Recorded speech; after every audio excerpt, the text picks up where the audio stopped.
Jacqueline Dowds Bennett, and I'm a safety and traffic engineer, which is a specialty in the field of transportation engineering, which is under the broad umbrella of civil engineering. And I've been in the career field 27 years. Wonderful. So how did you first become interested? Well, when I was in high school, I decided that I wanted to earn a degree in a field that would allow me to be employable as soon as I finished college and throughout my career. And that seemed like the most appealing career to me out of the options I considered, like medicine or law or engineering.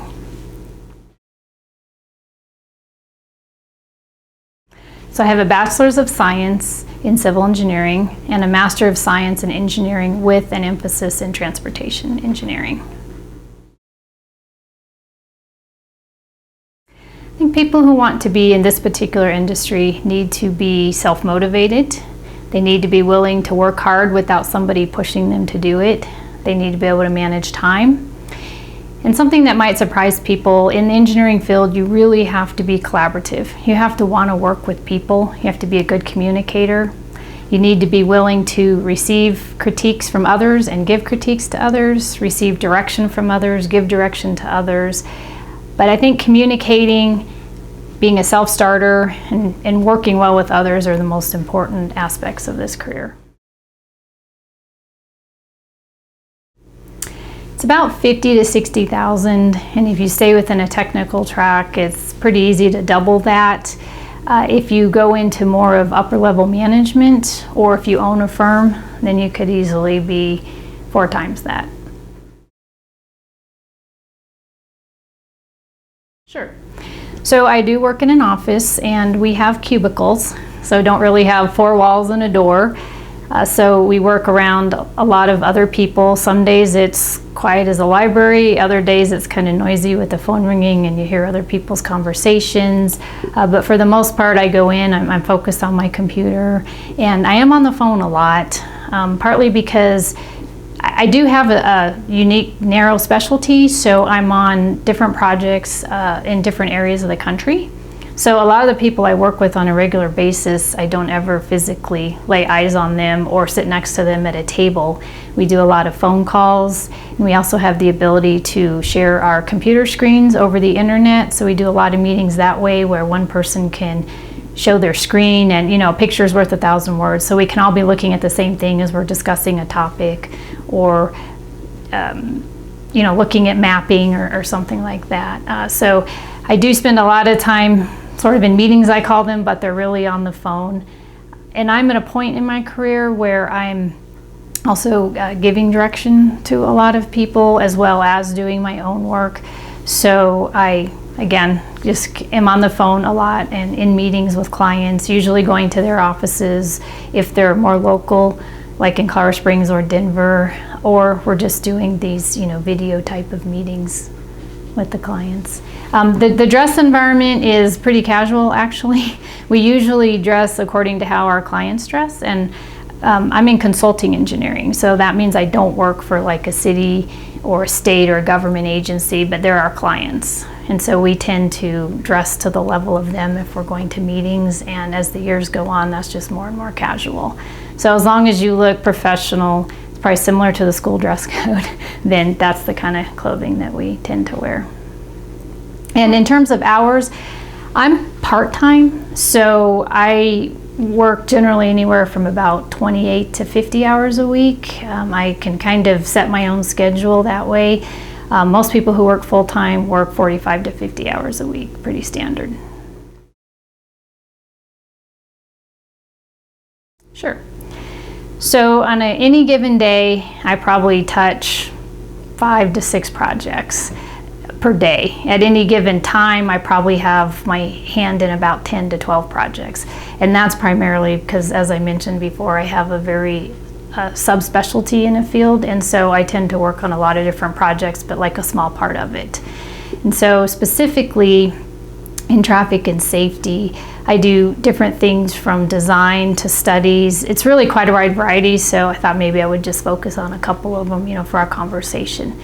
So in the design aspect of what I do, for a roadway project, I would be the one who would put together the design for the pavement markings on the roadway. So think about if you're driving around town, you know, you see yellow and you see white lines on the road. Some of them are solid, some of them are dashed. And there's signs to guide you, stop signs, speed limit signs, you know, guide signs to tell you, you know, where to turn for a particular exit or something like that. And then traffic signals, and then the delineators, the lighting alongside the road. So those are all things that if a roadway is going to be reconstructed or constructed, a set of design plans is put together to tell the contractor how to build the road. And so then my portion of that set of plans is for those items I just mentioned. So I would determine where can you have a double yellow line for a passing zone or no passing zone, or where can you have a passing zone, or where do people need to stop at a signal, or where should you have a solid white line versus a dashed white line.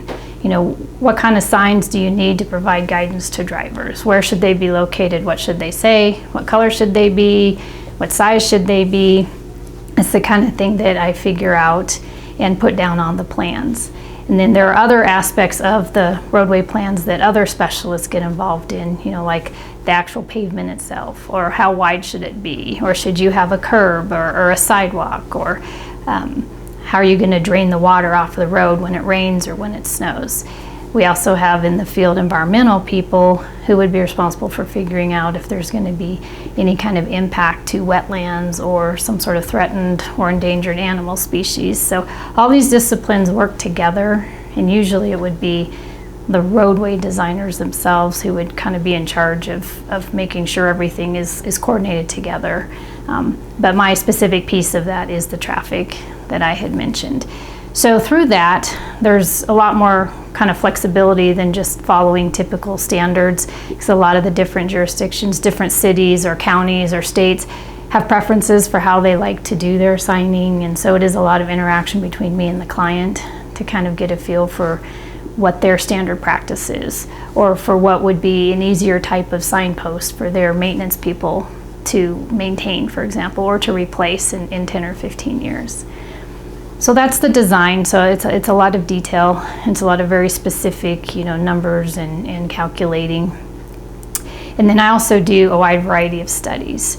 So I do safety studies as one type of study, and that would be where I would evaluate crash data, usually for the last 5 years, and that would be based on police reports that would either be created when an officer responded to the scene and asked questions, or if sometimes you can just call in, you know, and report that there was a collision and sort of fill out your own crash reporting form online. So I would look at all of that data and I would compare it to the signs that are out there, the roadway, the curvature in the roadway, the lighting, just try to look for patterns.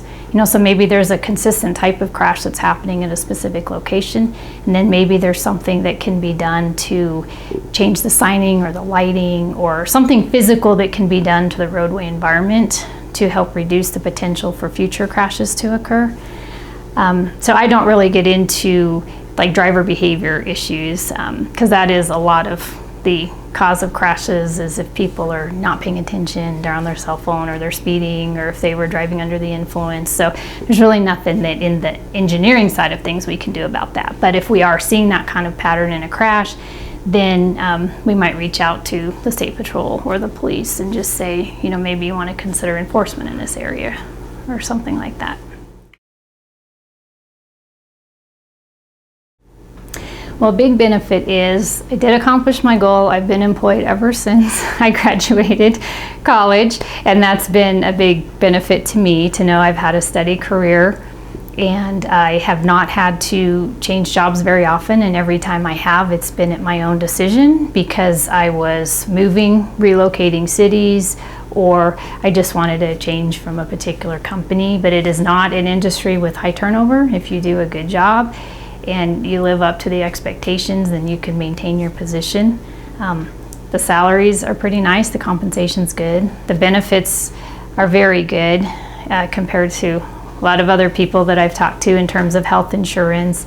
You can get paid holidays, you have paid vacation days. But I think overall probably the biggest benefit to me has just been getting to work with other people. I've worked with really fantastic, high quality people, and they're not all just engineering nerds. Definitely not in my career field of transportation. It's been a wide variety of people with very interesting personalities and a lot of different activities that they like to do outside of work. And since we do have a pretty decent paying career field, people are able to travel, and it's always fun to hear about, different countries that people have visited, and different people are very active outside of work. And so that brings an energy to the project teams when we work together. And so I've appreciated this energy and just the quality of people I've been able to learn from, and that I've been able to help learn as well. Challenges, it's never the same project twice, but some days it just feels like the same thing kind of over and over again. And in particular with a lot of the stuff I work on, it's definitely never the same project twice, so it kind of does require some unique thought processes and ways to arrive at the answers. And sometimes I wish it could just be like the same thing over and over again, so I didn't have to think so hard on some days, But overall, it's better, because with every project I'm able to grow and learn something new that I can apply to subsequent projects and help other clients out, be able to say, hey, somebody in this city did this for this particular problem. This is how they solved it. And, maybe it'd be applicable here. So it's kind of nice to have that ability to help transfer knowledge and help our clients learn more about the industry as well.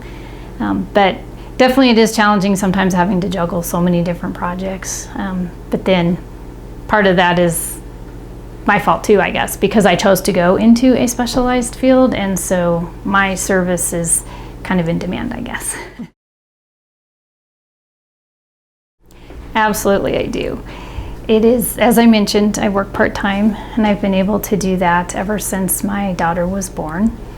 And I earned that, I think, because I was competent and I proved that I would be able to get my work done. And so I'm very careful about the amount of work I take on, and when I commit to deadlines, then I meet them. And I am good about letting people know when I'm going to be out of the office. And so it's never been a problem for me to be part-time, and my coworkers have never had a problem with it. So I'm able to go to the school play at 1 in the afternoon, and then if there's something due the next day, then maybe I work at home that night, or maybe it's such that I can just only work 4 hours that day and it's fine within the schedule. But along with the hours flexibility, in the last, I'd say 15 years in our industry, it is definitely trending toward flexibility in where you're working. So no longer are you required to sit in your seat and have somebody know that you've been in your seat for 8 or 9 hours that day. We're trusted to get our work done at home. And so in general, I'm probably in the office about 75 to 80% of the time, and then I'm either at home the rest of the time or out in the field on a site visit or to a particular project location, or I'm in clients' offices in meetings. My favorite aspect of the career field is just getting to work with others and to solve problems together. Just have that synergy to bringing different ideas and thoughts to the table, and having someone to bounce ideas off of and kind of back check your work before it kind of goes out the door. So you're just helping other people, and other people are helping you to kind of put your best foot forward and put your best product out there for the client.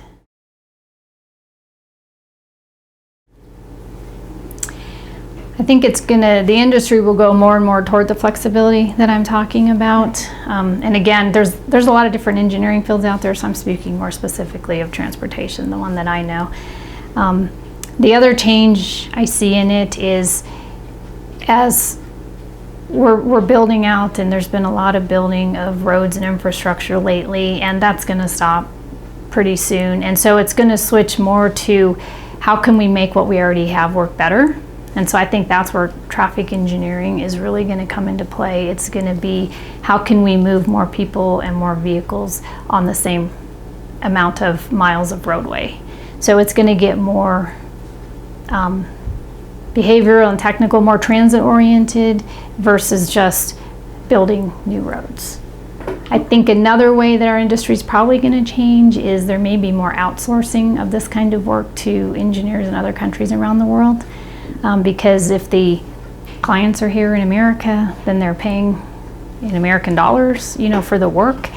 And engineers in America, they make about what engineers in other countries make, but since our kind of standard of living is a little bit higher, it's overall they can pay those people in other countries less money, but they're still charging the same rate to the clients here. So it's more of a profit margin, or you can just have a lower price overall and be more competitive for a client to pick your firm for the project. So I think more outsourcing overseas is going to happen as well. Okay, advice I would give if you're in high school, definitely take math and science each year. And even if you're not that strong in it, it's okay, because I wasn't really either. That wasn't my forte. But like I said, I kind of picked this field of study because I knew I'd be employable. It's a practical thing to do. But once you get into college, your curriculum is math and science, but it's really at the heart of it, it's just teaching you how to problem solve. And so if you can just kind of hang in there and you can learn the process of trying to figure out, what is the question or what's the problem we have to solve? What data or information might we need to gather in order to help us do that? And then how do we apply that data, figure out how to solve the problem, and then most importantly, communicate it in the best way possible, whether it's a report with recommendations to help fix a particular high crash location, or maybe it's your design plans, but we need to communicate that information to others so that those solutions can be implemented. So the biggest thing is just they're teaching you in a college engineering curriculum how to solve problems. And then once you get out into the field, a lot of our calculations and things are automated with computer programs. So you don't necessarily spend your life literally doing math and science. It's really more about, again, the attention to detail, and then thinking of the kind of human behavioral aspects of it, and particularly in traffic and safety, just providing better guidance for drivers. But definitely I would recommend also, when you're in college, try to do internships with engineering firms. I think every engineering firm I've ever known of will hire summer interns. And then if you happen to have, a month off or something over Christmas, they'll take you back over Christmas as well. And that is a great opportunity to kind of see engineers in action and to learn about the different aspects of engineering. Like I just mentioned, to build a roadway project, you have roadway designers, you have traffic people, you have the environmental people, you have the drainage people, lighting people. You can have a little bit of exposure to all of that to help you figure out what you might be interested in specifically. And then the one thing I would tell you that I always say this, I wish I'd known it when I was in school, is if you're in the consulting engineering field, you will have to go out and win work. The work doesn't just always come to you. So there's going to be multiple firms that do the same kind of work that your firm does. And then there's, one city agency in the city where you live, and if they have one particular project to give out, then they have people propose on the project. So you have to be able to kind of sell yourself and sell your company, and you have to put information together in a proposal and participate in interviews. So it's not just doing the work, you do have to go out and kind of fight for it and be willing to sort of sell yourself and sell your company. But if you're not interested in that, but you still like the field, then I would recommend you go to work for the agency. So you're kind of on the other side of it. So you do get to participate in guiding the whole problem solving and data collection process, but you don't have to kind of do all the hard work of winning the project and then doing all the actual design. You might just be reviewing the work of the